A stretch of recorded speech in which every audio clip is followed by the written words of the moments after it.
किसान भाइयों, आज सेब से केंद्रित बात ही करेंगे और रोगों से संबंधित। जैसे आप जानते हैं कि आजकल प्रदेश के विभिन्न भागों में सेब जो है, जो अखरोट से ऊपर वाली अवस्था पे है और वही अवस्था विभिन्न भागों में ये चल रही है। सेब में 3 प्रमुख रोग हैं जो आजकल आपको बगीचे में देखने को मिलेंगे। वैसे तो सेब में कई तरह के रोग आते हैं, लेकिन आजकल कहीं कहीं पे स्कैब का आपको संक्रमण देखने को मिल सकता है। फिर हमारे जो असामयिक पतझड़, जिसको हम प्रीमेच्योर लीफ फॉल कहते हैं, वो कुछ वर्षों में ये जो अल्टरनेरिया लीफ स्पॉट्स है वो भी देखने को मिलते हैं। बाकी जो हमें किसानों से कई बार फ़ोन के माध्यम से, ईमेल के माध्यम से और टेलीफोन और दूसरे माध्यमों से कोई समस्याएं उनकी हमें मिलती हैं, उसका भी हम थोड़ी सी चर्चा इस बात में कर लेंगे।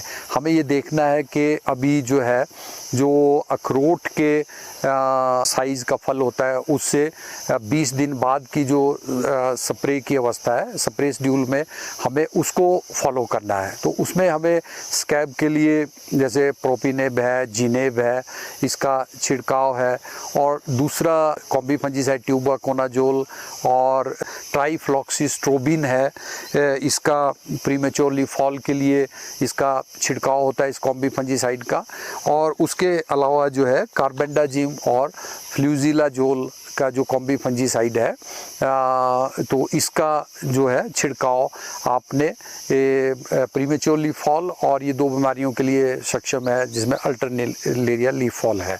तो ये 3 छिड़काव जो हमारे, जो 3 बीमारियां हमारे पास मेन फलों में देखने को मिलती हैं, तो हमें इनका छिड़काव जो है वो अपने बागीचे में रोग के लक्षण को देखते हुए करना। बहुत सी ईमेल और टेलीफोन किसान इसलिए करते हैं कि हम ये इंसेक्टिसाइड के साथ फंजीसाइड मिला दें, उसके साथ हम माइक्रोन्यूट्रिएंट, जैसे आजकल अधिकतर लोग बोरोन और जिंक की स्प्रे करते हैं। आपसे यही कहूँगा कि इसका हम अनुमोदन नहीं करते हैं। और कुछ जगहों पे ऐसा देखने को मिला है कि जब लोगों ने जिंक, बोरोन और फंजीसाइड को इकट्ठे मिलाने का कई जगह मिलाया है, तो उसमें जो है वो पत्तों पे और फलों के ऊपर उसमें फाइटोटॉक्सिसिटी के सिम्टम जो सामने आते हैं। तो उसमें आप देखते हैं कि इसमें जो फल की जो गुणवत्ता है वो काफ़ी प्रभावित हो जाती है। हालांकि इसको अगर उस पर प्रभाव कम होगा फाइटोटॉक्सिसिटी का, तो वो जो फल की बढ़ोतरी के साथ वो ख़त्म भी हो सकते हैं। लेकिन फिर भी हमें जो चीज़ जिसका अनुमोदन नहीं किया गया है इनको मिलाने का, वो हमें नहीं करना है। और बहुत से किसान भाई हमारे पूछते हैं कि हम जो डोडीन है, डोडीन के साथ क्या हम कंटाफ मिला लें, जो हेक्साकोनाजोल होती है। तो डोडीन के साथ हमें कंटाफ नहीं मिलाना है। और वो अगर हमें कोई भी कॉम्बी फंजीसाइड, जैसे मैंने अभी भी जिक्र किया, जैसे लस्टर है, कार्बेंडाजिम प्लस फ्लूजिलाजोल है, तो अगर वो कॉम्बी फंजीसाइड उस अवस्था में चाहिए तो वो मार्केट में उसमें मिलती है कॉम्बी फंजीसाइड, और उसी तरह उसको स्प्रे शेड्यूल में उसका अनुमोदन किया गया है। तो हमें मिलाना नहीं है। और डोडीन और उसके लिए तो विशेषकर मनाही है। किसान भाइयों को यही करना है कि जो स्प्रे शेड्यूल में दिया गया है उसी को, स्प्रे को हमें करना है।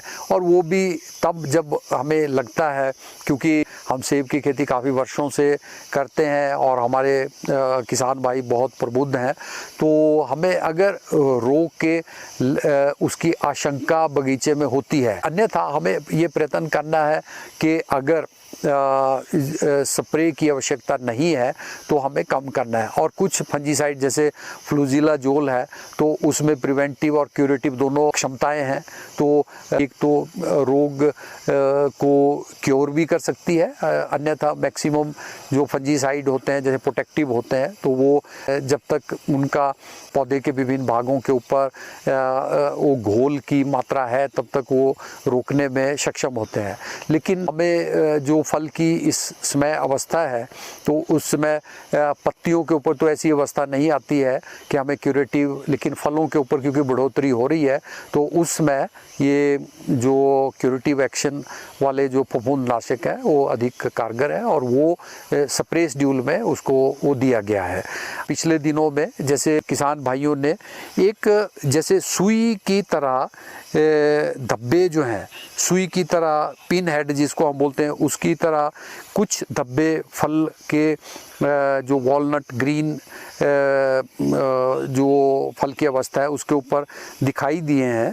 तो ये धब्बे जो है, और कई बार इन धब्बों के चारों तरफ थोड़ा सा हल्के लाल रंग का एक दायरा सा भी बना होता है। हम इसको डिसऑर्डर कहेंगे क्योंकि ये डिजीज़ नहीं है।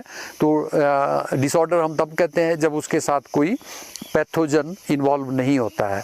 तो ये तापमान की वेरिएशन और दूसरे जो हमारे कई कारण होते हैं, जैसे बगीचे में कई बार कोई सूखे की स्थिति है वो है, तो कई कारण मिलके जो है जो हमारे उसकी वेरिएशन होती है उसकी वजह से इस तरह के लक्षण आ सकते हैं। तो इसमें जब हम नियमित रूप से कोई भी कॉम्बी फंजीसाइड कोई भी स्प्रे कर रहे हैं तो हमें इसके लिए अतिरिक्त किसी स्प्रे करने की आवश्यकता नहीं है।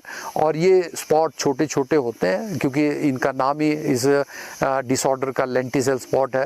तो जैसे फल की आकार बढ़ेगा तो वो जो छोटे छोटे स्पॉट हैं वो सतह से खुद ही नीचे उसे निकल जाएंगे उसकी सतह से, और जो फल की गुणवत्ता है उसके ऊपर कोई प्रभाव जो है वो नहीं पड़ेगा। जैसे अभी हमने किसान भाइयों के लिए जून में एडवाइजरी जारी कर दी है, तो वो हमारा जो यूनिवर्सिटी का वेबसाइट होता है उस पर भी उपलब्ध होती है, और जो हमारे ये प्रिंट मीडिया है और इलेक्ट्रॉनिक मीडिया है दोनों पे हम जो एडवाइजरी जिसका मैंने जिक्र किया कि जून में कौन कौन से स्प्रे इन तीनों बीमारियों के लिए होने हैं, तो उसके ऊपर हम ये एडवाइजरी डाल देते हैं। हम किसानों से अपेक्षा करते हैं कि दूसरी तरह का लिटरेचर जैसे हमारी यूनिवर्सिटी की पैकेज एंड प्रैक्टिसेस है वो भी किसानों के पास उपलब्ध होगी और उसको भी वो कंसल्ट कर सकते हैं। और जो स्प्रे शेड्यूल है वो स्टेट डिपार्टमेंट ऑफ हॉर्टिकल्चर का ई हॉर्टिकल्चर है उसके ऊपर भी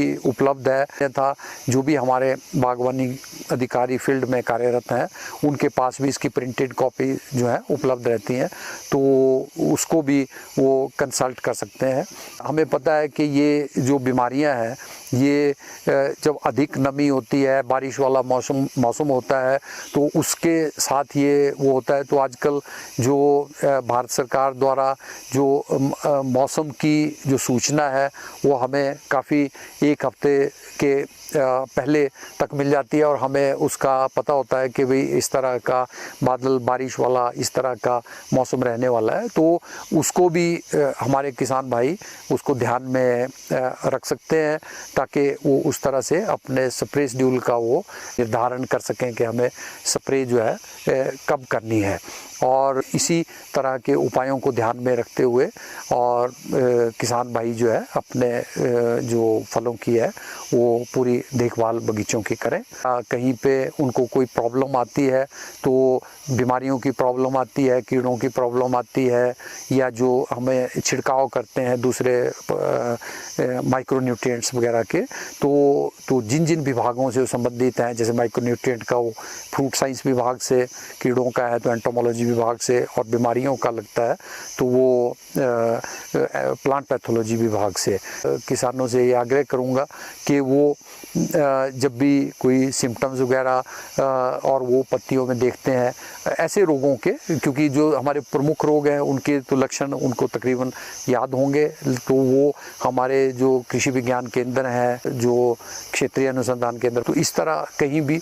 और ऐसा नहीं है कि अगर वहाँ पे हमारे जो पालमपुर विश्वविद्यालय है उनका भी कहीं पे कृषि विज्ञान केंद्र है तो वहाँ पे भी संपर्क कर सकते हैं, क्योंकि वहाँ पे भी उसी तरह के विशेषज्ञ मौजूद होते हैं और उनकी गाइडेंस जो है। आपसे ये आशा करता हूँ कि आप जो अनुमोदित जो हमारी टेक्नोलॉजीज़ हैं उनका उपयोग करेंगे और अपनी फसल को सुरक्षित रखेंगे ताकि हम अधिक उत्पादन प्राप्त कर सकें। धन्यवाद।